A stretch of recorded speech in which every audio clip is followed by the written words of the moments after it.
those days, it was overcoats, fedoras. And they'd stamp and they'd eat peanuts. There'd be peanut shells all over the place. And oh, they hang from the rafters. They'd hang from the rafter, yelling and, just crazy. And then they had that back door to the beer parlor. They had guys on the doors because people were sneaking in. They had guards on the doors. Local people coming because people sneaking in for nothing. We needed that. We needed that 75 cents. But they'd slip out the back door and go over to the commercial house. That would be the Kenwood now. And get a beer halfway during the period, then right back in again. But I was there, it's amazing. We played in there, we had a lot of fun, and there was a couple of fires, but they put them out quick. But I was there when the rink was down. I was on the lake, working on the lake with Gerald Fitzgerald. And we come in off the lake, it's cold, wintertime, and we come back to work headquarters, which is opposite the commercial house there, the Kenwood. And we knew they were taking it down. Edwards was taking it down. A lot of posts and beam and tie rods through it and all the rest of it, All metal clad. The roof was metal clad. The sides are metal clad. And it had the bulldozers on them, and they were pulling out the sides. And we stood down there a block away, or maybe a little less than that, watching it. And they're pulling out the sides with the tractors both ways to collapse this whole thing. Well, it collapsed. It went down. Then, of course, after that, they'd run the tractor over it and break up all the stuff. I don't know where it all went. But it collapsed. But it come down that street? 50 years of dust. It just come into the cloud. Gerald and I are standing there. The snow was white. When we finished dodging, the snow was all black.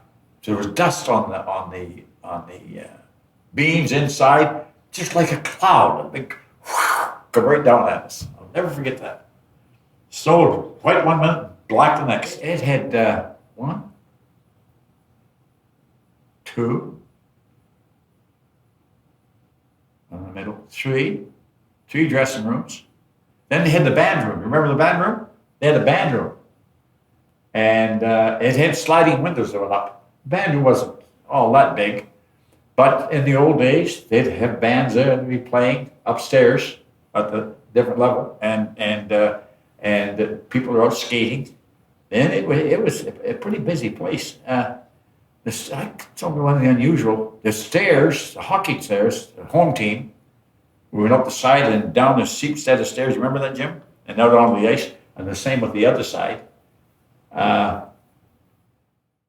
Boards are high in the corner. You get your head knocked off in the corner. Do you remember those high boards in the corner that come along and they climbed up? And a big defenseman gets you in there, you can't get out of there. Yeah, natural ice is quicker than artificial. But it did get cut up. It was tough going. Puck bouncing and what have you, try to keep the pucks frozen. But you mentioned that about the spring too. You see, we get into the playoffs, heavy duty playoffs, and some of our playoffs we couldn't play here because we lost the ice. We had to go to use Fort Francis for the home team, for the home games. It really makes it tougher on you. Nice to be able in front of your home crowd in the playoff. There's a couple of goals right there for you when your home crowd's with you. And then we used to, they had big squeegees. When it started to melt, and the south windows, they put a paper over them, stop the sun from coming in, keep it from melting.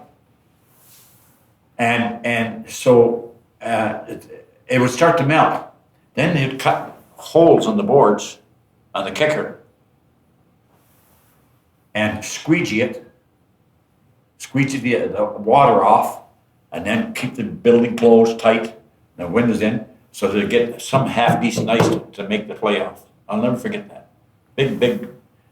Big scraper, but they're a squeegee, they're rubber, and they'd push it off into the hole and get the water off, and then as an evening come on, so we get half decent ice. So we had quite a disadvantage at times. There was four Robertson boys, And Spike, he played in Australia. Brother Spike played in Australia, and he played in the Iron Range League after he came back in Hibbing. And Murray played with the Army in during the war, and of course Sammy. So we had four brothers, and that was quite an added feature, politically or publicity wise, because and we didn't really care for that. They started wearing away on the four brothers on the team, and we didn't like that because it wasn't good. That's not good for team spirit, But they did jump on that. The papers jumped on that. The four brothers playing on the same team. It was a little unusual, but really, what happened? We had all local fellas. We had a pretty good team, and the one guy that comes to mind is Carl Johnson. Do you remember Carl? He came on and very enthused, and he said, fellas, I think we might have something going here. He said, so he kicked in. I may have been $500 or $1,000. I'm not sure, to get us sweaters and equipment, this and that, and the other type of thing. Well, get us started. So, and that's the way it started with Carl, and of course he followed us through our parade of exhibition games, and then we went on from there to win the Western Canada Rugby Championship. I don't know what I can say about that, other than that it was great. We had a pretty good executive at the time. Arthur Schwartz was one of them. Do you remember Arthur? Arthur was one of them. And we had a pretty small executive at that time. Not more to say about it outside of the fact that we had a pretty good time. We ended up playing a team from Olds for the Western Canada Championship at the time. And we back in Winnipeg and back in Brandon, and we won. So that kicked off the invitation, so to speak, from the Japanese Ice Association. Now, the connection there is interesting. We knew, the executive knew, that we had a possibility of being invited to Japan on a goodwill tour. And the executive lobbied pretty good for it to get it, because we were really interested in it. And I remember we were playing hockey in the old Thistles Arena, and Schwartz, he come down, Art Schwartz come down and told us that we got to pack. He said, we're going to go. And it was really, really thrilling, for us guys. So that's really the way it started. But, when I think back, I found out recently that it wasn't a given.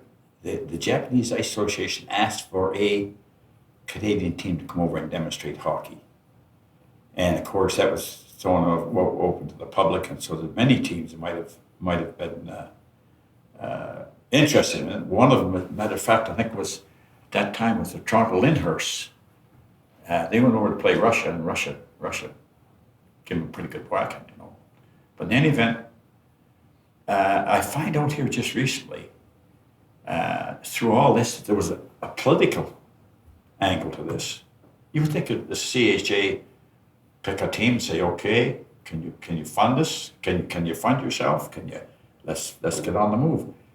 But it turns out that Mike Pearson, he was the Prime Minister of Canada. Now, he was in the Liberal cabinet at the time, and I find this out just recently.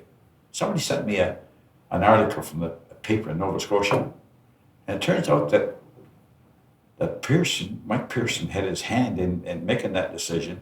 It went to him, at least.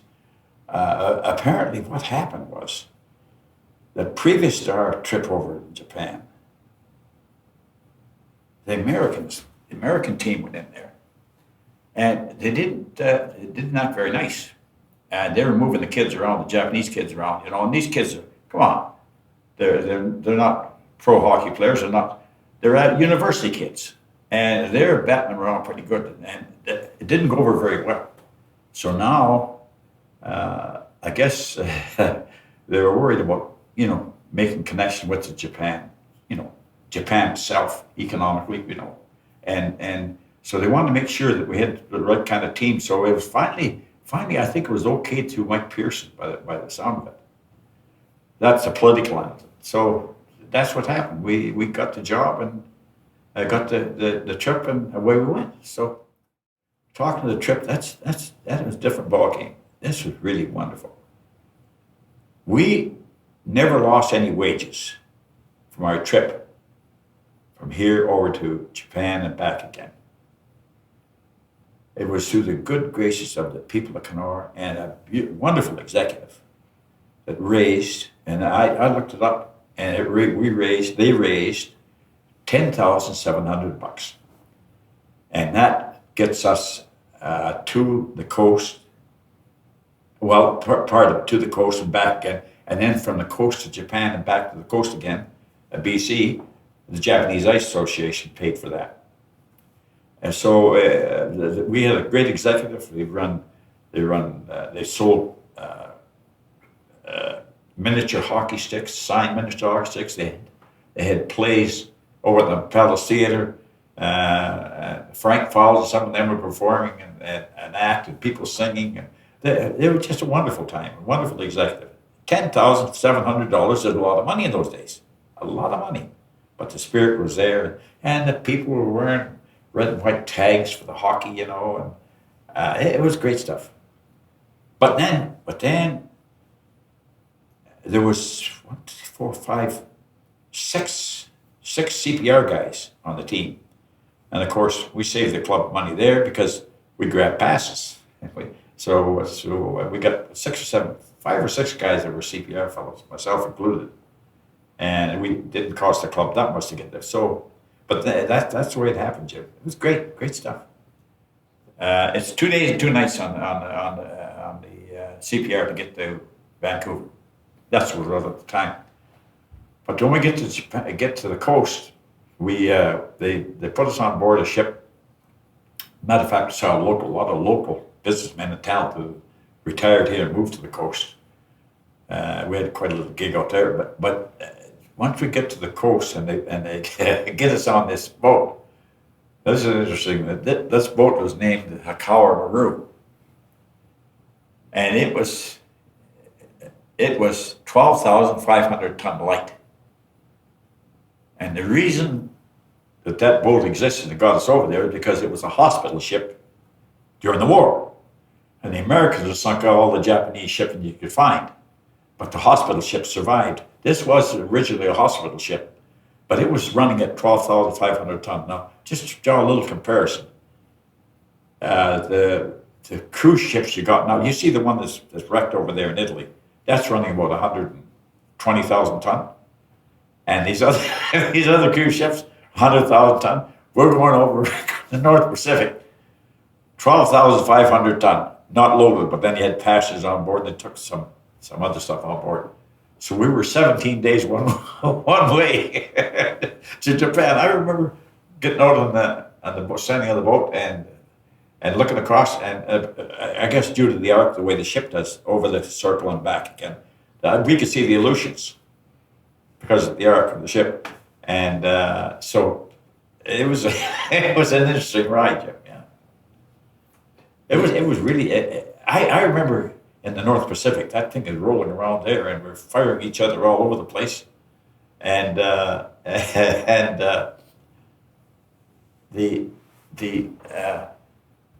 people, we were on the upper deck, and the people were bitten bad all over the place. I remember sitting there in the chair, and these chairs are tied down, of course. And this one, a Japanese fella, that back end of that boat, almost like a Liberty ship, it come out of the water, and then a wave hit it, and it shot this guy out of that chair right down beside me. And it was, you could actually hear the screws working out of the water. And then you could feel it starting to ride down on the wave again, you go sideways, bang, it's going to hit it. But it was good stuff. You're young, couldn't care less. Lots of fun. But it was 17 days one way. You know, and we're playing the kids, university kids and stuff like that, you know. We didn't know how quick they were, and they skated good. They said, well, but they don't have all the hockey sense that you need, you know. And yeah, we were a little worried about it. I remember facing off at center ice, getting ready to face off at center ice, and the Japanese kids decided to get together, all in a group, and they come out of there and yelled. I don't know what kind of a yell they had. I always say they yelled banzai, but I didn't say that. But wow! And we're all shook up, saying, "What was this? This is the way we started a hockey game." But that's the way they were. The people, they whistled a little. They didn't yell like the Canadian. They whistled and kind of. They're very polite, and they clapped very nicely for a good hockey play. They recognized good hockey, good moves. You know. Yeah, it was great.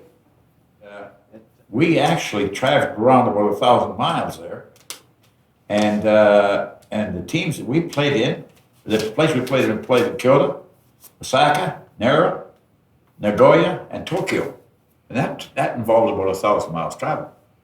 So we were pretty. It's only 2 weeks, so we were pretty busy.